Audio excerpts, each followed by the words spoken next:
Welcome back to your agenda program on Dubai Eye 103.8. Now, we've still got our cybersecurity and tech expert, Mir Kolazadeh, the CEO of ITsec, in the studio. They are the UAE's first AI-augmented cybersecurity firm. We have been talking about malware, the wiper malware, and what you need to, why you need to be concerned about that. Then we've moved on to the subject of surveillance cameras.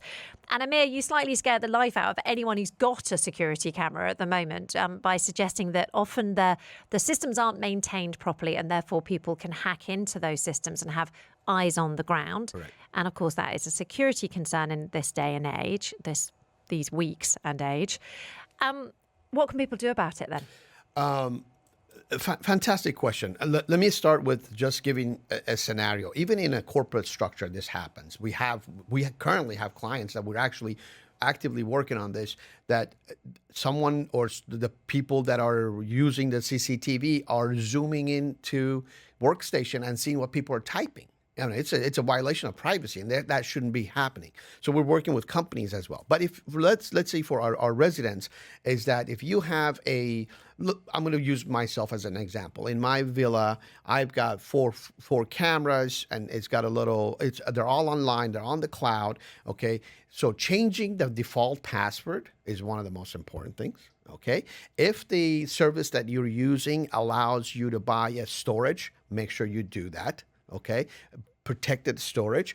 If your cameras are allowing edge storage, meaning you can insert a memory card, that's even better because that keeps it locally.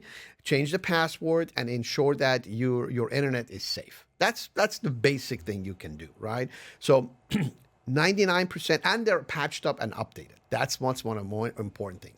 The cameras, they all have a firmware updates. If you open the application that you access them, whatever the brand they might be, there's going to be a place that for update, and you hit that, and automatically that system, how many ever cameras you might have, will update it.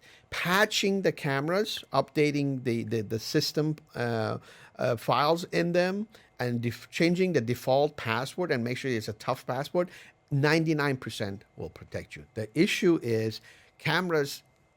They're beautiful. You put them up on the wall and they work, and you just forget about it. Yeah, that is the problem. You do. And I bet 9 times out of 10, maybe half the time people are able to install them themselves. And in those situations, you're never going to end up changing the password. Exactly. Quickly before you go, because I want to ask you about this, because I have a conspiracy theory. And 9 times out of 10, if I've got a theory, it's wrong. I have to admit that. So we've literally a story that broke in the last couple of days. We're going to get Starlink. It's Elon Musk's satellite internet service. It's developed by SpaceX, and the idea is that you get high-speed internet without relying on fiber lines or mobile towers. Correct. Okay, coincidence that it's launched as a conflict starts, or? No, I believe that Starlink was on the way here. Okay. It might have been rushed a little bit, just beating the other timelines they've had, but it was due to come. It was, this country moves on technology, and that's part of it. But yes, I think the reason for it is inherently we have had issues with subsea fiber being cut, and UAE just runs on these fibers. And we've had outages in the past because of that. And that fiber in the Red Sea and everywhere else is susceptible to attacks by, terrorist groups. They've done it, I think, a few months ago that even happened. So by having Starlinks here, that ensures connectivity around the clock, even if that act is taking place. So it's backup, basically. It's the most beautiful backup you could have. What impact do you think Starlink could have on the UAE's telecom market? Do you think it's likely to become mainstream here? I mean, the only reason why I asked... absolutely not. I think it's going to be working in parallel. For example, for my organization, I do have a due service. I have an Etisalat service, but the issue is that both of those run on the same fiber. Yeah. So if one goes out, the other one goes out. I'm going to go out on next week and buy a Starlink and put it in the office as a backup. Just in case that goes out, I have something to rely on. Am I going to get rid of my due or Etisalat service? Absolutely not. And it's not that expensive, is it? No, it's a very good price. $230, something like that. Very reasonable price. Interesting. Well, this conversation has been interesting. Amir, thank you very much indeed for coming into the studio. Obviously, it is the Eid break. Everyone else is relaxing for the weekend. But Amir very, very kindly came to join us. It's my pleasure. Thank you very much for your time.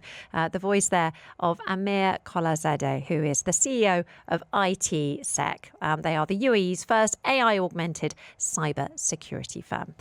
We are coming up to 11 a.m. now, and that means it's nearly time for the latest headlines.